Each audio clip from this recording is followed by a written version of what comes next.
ହେଇଯାଏ ନିଆଁରେ ତାକୁ ଆଉ ସିଏ ଗରମ କରନ୍ତି ନାହିଁ। ଏ ଅଲୌକିକ ଯେଉଁ ଭକ୍ତ ତାଙ୍କ ପାଖକୁ ଆସନ୍ତି ପୁରୀରେ ଯୋଉ ଅବଢା ବାହାରିଲେ ଯେମିତି ଗରମ ଗରମ ସେଇଭଳି ଅବଢା ଶୂନ୍ୟରୁ ସେ ଦେଇ ଦେଉଥିଲେ। ଏଭଳି ଅଲୌକିକତା ତାଙ୍କର ଦେଖି ଭକ୍ତ ମାନଙ୍କର ବହୁତ ଭିଡ ହେଲା। ସେ ଜାଗା ଥିଲା କାର ଚଣ୍ଡିଖୋଲ ଉପର ଲାଇନ ଗଲେ ଦର୍ପଣୀ ଗଡ଼ ପଡିବ। ଯେଉଁ ଦର୍ପଣୀ ଗଡ଼ରୁ ମତେ ପୋଥି ମିଳିଥିଲା ମାଳିକା ପୋଥି ପ୍ରାପ୍ତ ହେଇଛି। ମୁଁ ଦିନେ ବସରୁ ଆସୁଥିଲି କେନ୍ଦ୍ରାପଡାରୁ ଭୁବନେଶ୍ୱର ଚଣ୍ଡିଖୋଲ ହେଇଛି ଜଣେ 80-82 ବର୍ଷର ବୃଦ୍ଧ ଗୋଟେ ଗେରୁଆ ବସ୍ତ୍ର ପିନ୍ଧିକି ସେ ବସିଥିଲେ ବସରେ ନାଲି କପଡାରେ ଗୋଟେ ଗୁଡେଇକି ବେଗରେ କଣ ରଖିଥିଲେ। ମୁଁ ଛିଡା ହେଇଥିଲି ପାଖରେ ସେ ମଉସା ଜଣକ ମତେ କହିଲେ ପୁଅରେ ଏଠି ବସ। ମୁଁ ଯେତେବେଳେ ସେଠି ବସିଗଲି ହେ ଜ୍ଞାନୀ ଗୁଣି ମଣ୍ଡଳୀ ଅଖିଳ ବିଶ୍ୱ ଗାୟତ୍ରୀ ପରିବାର ମୋ ଗୁରୁ ହେଉଛନ୍ତି ବେଦମୂର୍ତ୍ତି ତପନିଷ୍ଠ ପଣ୍ଡିତ ଶ୍ରୀରାମ ଶର୍ମା ଆଚାର୍ଯ୍ୟ। ମୁଁ ଗାୟତ୍ରୀ ପରିବାର ପରିଜନ ମୋର ଗାୟତ୍ରୀ ଦୀକ୍ଷା ମୁଁ ନେଇଛି। ଯେତେବେଳେ ମେଟ୍ରିକ ମୁଁ ପଢୁଥିଲି ସେତେବେଳେ ମୋ ବାପା ମତେ ଦେଇଦେଇଛନ୍ତି ବୁଝିଲେ। ତେଣୁ ହରିଦ୍ୱାର 2 ବର୍ଷ ରହି ମୁଁ ସେଠି ସାଧନା କରିକି ହିମାଳୟ ପାଖରେ ଆସିଥିଲି। କିନ୍ତୁ ଯେତେବେଳେ ସେ ମତେ ବସେଇଲେ କହିଲେ ବାପାରେ ତୋର ବିଭିନ୍ନ କ୍ୟାସେଟ ମାଳିକାର ମୁଁ ଶୁଣିଛି କିନ୍ତୁ ଗୋଟିଏ ଜିନିଷ ମୁଁ ତତେ ଖୋଜୁଥିଲି ତୁ କୋଉଠି ଭେଟ ହବ।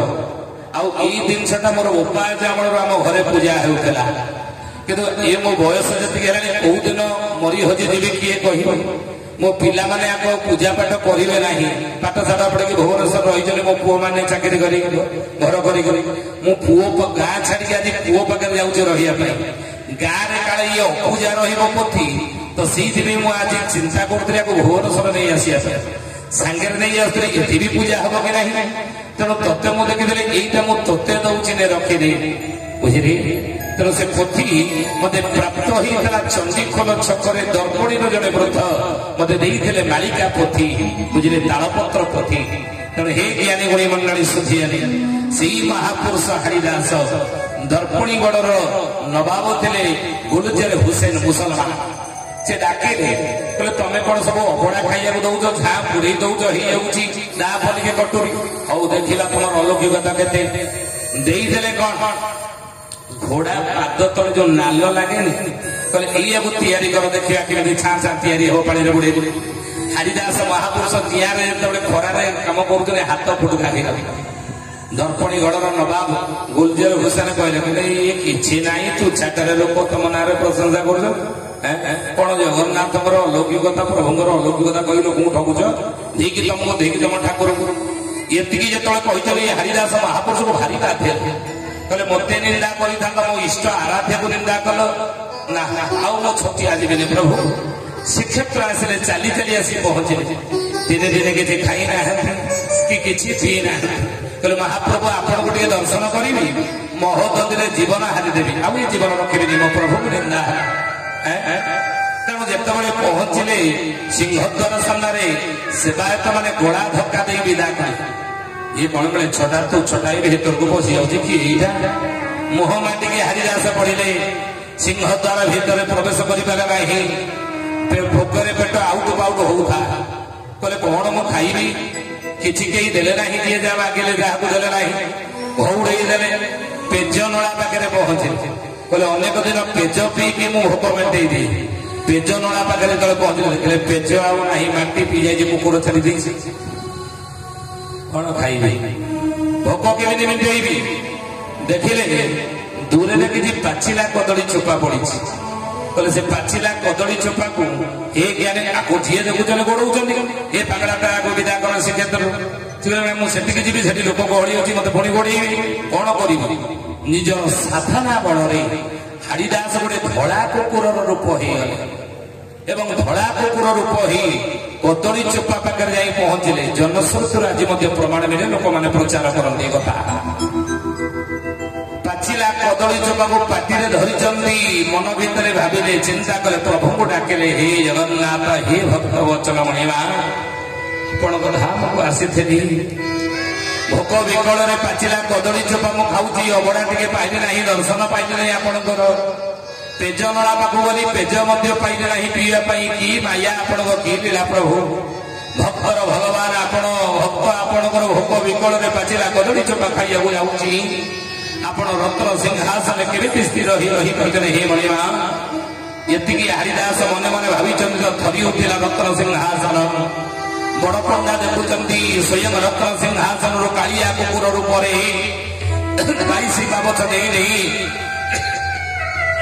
हरिदास महापुरुष मन पहुंचे प्रभु पाचिला कदली चपा चौक हरिदास महापुरुष पार्टी धरी समय पार्टी छड़ी नमक बसी कालिया कुकुर रूप बणा हरिदास महापुरुष कहले हे प्रभु आपण क्षेत्र को आसी दर्शन पाइले ना भोक विकल किसी पाइले ना खाइबा शेष में भोक विकल पाचिला कदली चपा खाइया बसी कौन मो भाग्य ना मणिमा ये कहते जगन्नाथ महाप्रभु कालिया कुकुर रूप कहले बाबू रे रे हरिया तू कौन मत चिन्ह पारुना कई मुझी तोर ठाकुर तीन दिन है तू कौन खाइन मु खाई ना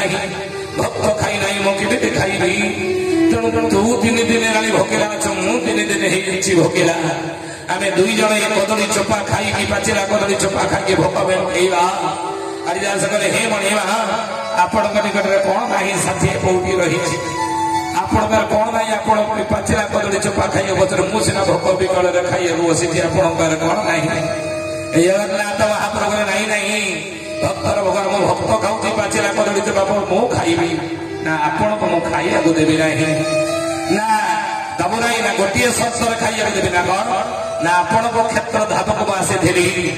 महाप्रसाद टे पाइले ना पेज टे पाइले ना भोक विकल बाजिला कदली चोपा खाइया मु बसी आपण मत सत्य कर वचन दिंतु आपण दिन मो धाम को मो क्षेत्र को देवे मुझे 7 दिन काल हाथ में रांधिक खाइया देवी बढ़ा ताहले आपण को पाचिला कदली चोपा खाइया मो संग देवी जगन्नाथ महाप्रभु कहले हे हरिदास हे हरिया सत्य सत्य सत्य त्रिवार सत्य मो कथा दूची दिन तो धाम को मुझे आउ 7 दिन ख्याल तुम हाथ में रांधिक खाइया दबो रे ये कही महाप्रभु अंतर ध्यान हो गले हरिदास चारिड़े विचलित ही चाहिए कुआड़े कहीं ना किए चलीगला किए आसीला नाचिले उदंड ही नाचिले पंडा मान पगड़ा होगा ना कौन ना पगड़ा मुझे दिने तुम्हें मैंने पगड़ा हो देख अरे हे जगन्नाथ हे भक्त वत्सल ये मानव जीवहारे हरिनाम कर अंत जदि मोर थी दिने सारा जगत को मुझे देखदेवी हरिनाम नवार शक्ति के से दिन भक्त सालंग हिंदी बड़ गांधार नंदी घोष अटकी जाता हे जगन्नाथ दिने हरिया कमार तोर बाष्पीय सकट बही ठारे अटकी जीव जगन्नाथ तू नीलगिरी छाड़ी खंडगिरी आसबू एवं मो धाम को तो क्षेत्र में परिणत कर मोर गुहार आदेश कर देखा जाऊ वाला हटिया घर केते लगाई हट छटिया बट को उठाई आनी तोहरी गण पहट जय जगन्नाथ पतित पावन ओडिशा बड़ ठाकुर भटवासी प्रभु ब्रह्मरस देखा जाऊ हला हटिया नागर केते लगाई हट छतिया बट को उठाई आनी तोहरी कलप बट काल काल को एक कठार रही देखिए संसार कमार अंटकी भाजिब श्रीहरि बोली भदन जय जगन्नाथ पतित पावन ओडिशा बड़ ठाकुर भटवासी प्रभु ब्रह्मरस छतिया बट कलप बट उठे आनी छतिया तुम्हें श्रीक्षेत्र आसब ये ज्ञानी गुणी मान केतबे ना 22 पापछे दिन खेलुदेव सिंहासन वरुण मक्का मदीना घोर रण हेब मरीबे जवन गण 22 पापछे दिन खेली रत्न सिंहासन समतल छुईब केतबे से समयटा केतबे ना मीन शनि गुरु भार बढ़िब एही अंगे ध्रुव ध्रुव अंगे ध्रुव ध्रुव मिथुन मासरे 13 दिन पक्षे काल धरणी आसीब जय जगन्नाथ जय जगन्नाथ जय जगन्नाथ जय जगन्नाथ बोले मीन शनि गुरुवार रे पड़िब एही अंगे ध्रुव ध्रुव मिथुन मासरे 13 दिन पक्षे काल धरणी आसीब अच्छा मीन राशि शनि जिते रही ग्रहराज शनि बर्तमान कौ राशि अच्छा कहले गत काली आम कहूँ कौ राशि अच्छा मीन राशि नहीं अच्छा शनि प्रति राशि रे केते वर्ष रहंती ना 2.5 वर्ष प्रति राशि रे शनि रहंती तेणु वर्तमान शनि अछनी मीन राशि रे कौ मसीहा जाए रहिबे ना 2027 मसीहा जाए मीन राशि रे शनि रहिबे। अच्छा मीन राशि रे यदि शनि रहिबे हे ज्ञानी गुणी मंडली सुधी जाने अच्युतानंद महापुरुष मालिकारे लेखिले कहले सेतेबेले 22 पावछरे मीन करी रत्न सिंहासन समुद्र छुइबे माने 25 मसीहा रु 27 मसीहा भितर ये घटनाटी घटिबे मीन राशि रे शनि रहिला बेले। अच्छा मीन राशि रे शनि वर्तमान अछंती शनि जदि 2.5 वर्ष रहंती मीन रे मन देखि सुनन शनि जदि 2.5 वर्ष मीन राशि रे रहंती प्रति राशि रे शनि 2.5 वर्ष रहंती माने मेष वृष मिथुन कर्कट सिंह कन्या तुला विचा धनु मकर कुंभ मीन 12टा राशि तेणु 12टा राशि रे शनि जेतबेले 2.5 वर्ष रहंती शनि थरे मीन राशि रे 30 वर्ष पर आसी प्रवेश करन नहीं आज के 30 वर्ष तले शनि मीन राशि रे थे कहीं सेतेबेले तो रत्न सिंहासन समुद्र छुईना जगन्नाथ बड़ दल छाड़े ये कहीं छाड़े मालिका लेखा ये 25 रु 27 मसीहा भितर ना मीन शनि गुरुवार रे पढ़िब यही अंके ध्रुव ध्रुव मिथुन मासरे 13 दिन पक्षे काल धरणी आसब तो से 13 दिनिया पक्ष पड़ी नथिला किंतु 13 दिनिया जेतबेले पक्ष पड़िब सेतबेले मीन राशि रे शनि थिला बेले जानिब समुद्र कूल लंघन करी रत्न सिंहासन छुइब जगन्नाथ बड़ देव सेतबेले छाड़िब ए ज्ञानी गुणी मंडली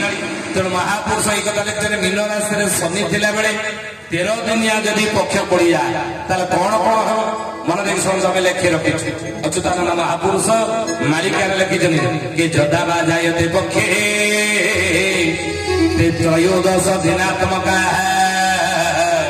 भवे लोक क्षय घोर मुंडमाला जुतामही महामुनि व्यासदेव लिखिले भविष्य पुराण आप आड़ू साड़ू कथा कहूँ 18 खंड पुराण भितर गोटे पुराण नाम हूँ भविष्य पुराण ये लिखा अच्छी जदाबा जायते पक्ष त्रयोदश दिनात्मका माने पक्ष जो क्षय हो 13 दिनिया पड़े पक्षटा कई दिनिया मास कहला कई दिन 30 दिन 31 एक मास नहीं 28 29 मास नहीं फेब्रुआरी मास किंतु मास कहले 30 दिन बोली आम धरना 30 दिन 2टा पक्ष गोटे कृष्ण पक्ष गोटे शुक्ल पक्ष प्रतिपक्ष हूँ 15 दिनिया किंतु चंद्रकर गति जो वृद्धि हुई पक्ष बढ़ी 16 हो जाए चंद्रकर गति जो क्षय हुई पक्ष कमिकी केते 14 दिनिया हुई किंतु 13 दिनिया पक्ष सहजे पड़ेगा ही जदि केतबेले 13 दिनिया पक्ष पड़ी जाए मीन राशि रे शनि थिला बेले सेतबेले कौन हुई ना सारा विश्व पई ये विपद नहीं आसे आ ये विरल सबले पड़े नहीं केबे पड़ी थिला राम रावण युद्धे कुरु पांडव समरे जदि कारासिका सरवे राजग्रह समायुता व्यासदेव लिखिले त्रेतया जुगरे पड़ी थिला राम रावण युद्ध बेले सत्य जुगरे पड़ी थिला मीन राशि रे शनि थिला बेले 13 दिनिया पक्ष देवासुर संग्राम घटिला देवासुर देवता असुर युद्ध कले त्रेता जुगरे पड़िला मीन राशि रे शनि थिला बेले 13 दिनिया पक्ष सेतबेले राम रावण युद्ध होला मंदोदरी केते बुझेछि रावण सेतबेले विभीषण केते बुझेछि रावण मानिला ना ब्राह्मण ही निसर्वा ऋषिंगर पुओ ही शुणिल नहीं कहीं युद्ध करने बाध्य है मीन राशि रे शनि थिले 13 दिनिया पक्ष पड़गला मैंने युद्ध को कहीं रक्त की पाले ना से बड़े कुरु पांडव समय द्वापर जुगरे दुर्योधन को कृष्ण केते बुझेइछन अंगराज कर्ण केते बुझेइछि दुर्योधन बुझिला नहीं कहीं मीन राशि रे शनि थिले से 13 दिनिया पक्ष जुगत है आ पड़ी जुगरे मीन राशि रे शनि थिबे 13 दिनिया पक्ष जुगत हो गले कौन हम युद्ध बड़ी परिस्थिति उपजिब युद्ध आप देखुना मीन राशि रे कही कथा 2011 मसीहा ठारू प्रार्थना चैनल मालिका वचन आम यही कथा कही आसुଛୁ जे महाभारत युद्धर गोटी ओडी बाकी अच्छी द्वापर जुगरे हेला नहीं कली जुगरे ताहा तृतीय विश्व युद्ध केतेबेले हेबो ना जेतबेले मीन राशि रे शनि थिबे 13 दिनिया पक्ष युक्त हब सेतबेले महाभारत युद्ध भली परिस्थिति संसारे सृष्टि हेबो तृतीय विश्वयुद्ध भाव में आज देखु युद्धर घन घटा मीन राशि शनि अच्छा ना ना 2.5 वर्ष रही 27 मसीहा जाए किंतु ये तृतीय विश्वयुद्ध नुह ये तृतीय विश्वयुद्ध नुह आम गत काली कहूलु प्रथम विश्वयुद्ध होता 1935 ରୁ 1939 5 वर्ष द्वितीय विश्वयुद्ध होता आम गत काली कहूलु 1945 ରୁ 1949 नहीं तापर तृतीय विश्वयुद्ध ये हेब केबे 13 मास हम ये युद्धटी सरबनी ये युद्ध भारत पाकिस्तान एमती चली किंतु सबु देश युद्ध में भाग ने नहीं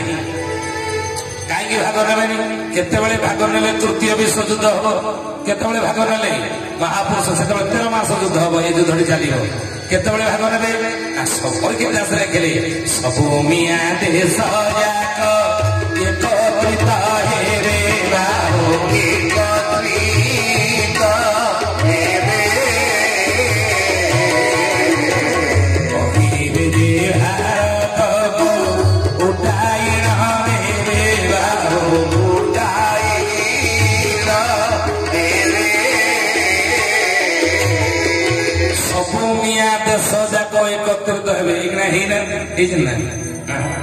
समर्थन पाकिस्तान किसी मिली ना कि जिते मिल 13टा मुसलमान कंट्री जिते पाकिस्तान को समर्थन देवे से ही चाइना समर्थन देनी आगे दब मालिका आम आलोचना करुचे भल भाव बुझ कौन हम ना चारि दिगरे चहल पड़ो चारि दिगरे चहल पड़ो चिन्ना संगे आद्य सबर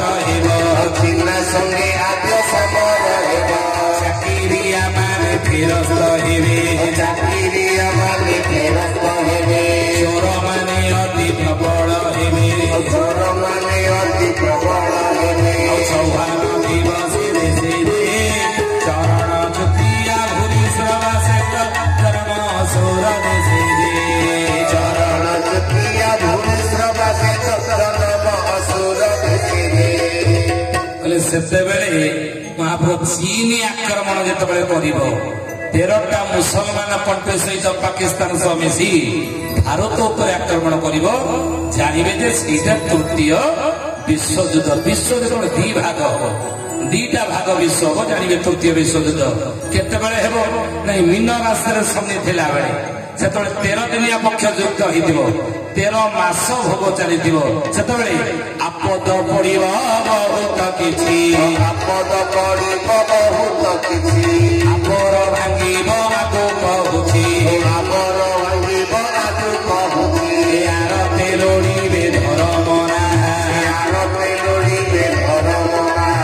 अंत करी भजने जगना अंत करी भजने जगना अतिरिक्त मास पक्षरे अमावास्या संक्रांति एकत्र पड़ो बहुबार घर रखरी अमावास्या संक्रांति एकत्र पड़ो बहुबार घर रखरी मालिकार नाम है मालिका 34 शिशु अनंत लिखिं कौन ना और गोटे ये 34 प्रति अक्षर गोटी शब्द प्रति शब्द गोटी अक्षर आरंभ हम आर और लिखले आपद पड़ो बहुत किसी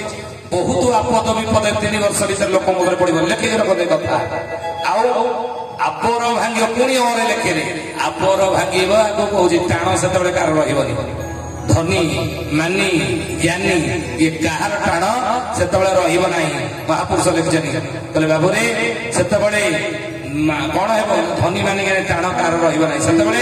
आर तेलोड़ीबे धर्म ना पुणी और लेखे आर तेलोड़ीबे धर्म ना आज जमी मनीष धन पछरे बाइया होमती आग को बाध्य धर्म पछरे गोड़े कोरोना महामारी है कोरोना महामारी बेले आम कौन कले एका सांगे घंटा बजेबे एका सांगे शंख भोगले एका सांगे दीप जाड़े नहीं केतबेले कोरोना महामारी बेले नहीं अच्युतानंद लिखिं मालिकार ए बलद समान मनीष मुहे बांधुथिब तुंडी सान श्रृगार को मारी खाऊथिब चातक पक्षी को भंडी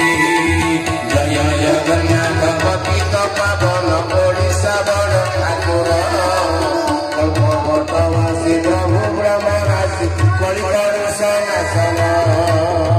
कहले बाबू रे दिने कलिजुगर मनीष बड़द भलिया मुहेरे तुंडी बांधि बुलिया बाध्य हो 600 वर्ष तो मालिकार लेखा आम सब मुहेरे तुंडी बांधिक बोले कौन मास्क पिंधि बोले कहीं तुंडी बांधि बोले ना अच्छी ना व्याधि जे जगते घटिब कोई दबणा होइबे रोग न चिन्हि न बणा हेउथिबे अनेक प्राणी मरिबे जय जगन्नाथ पतित पावन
बोलिए भक्त वत्सल भगवान की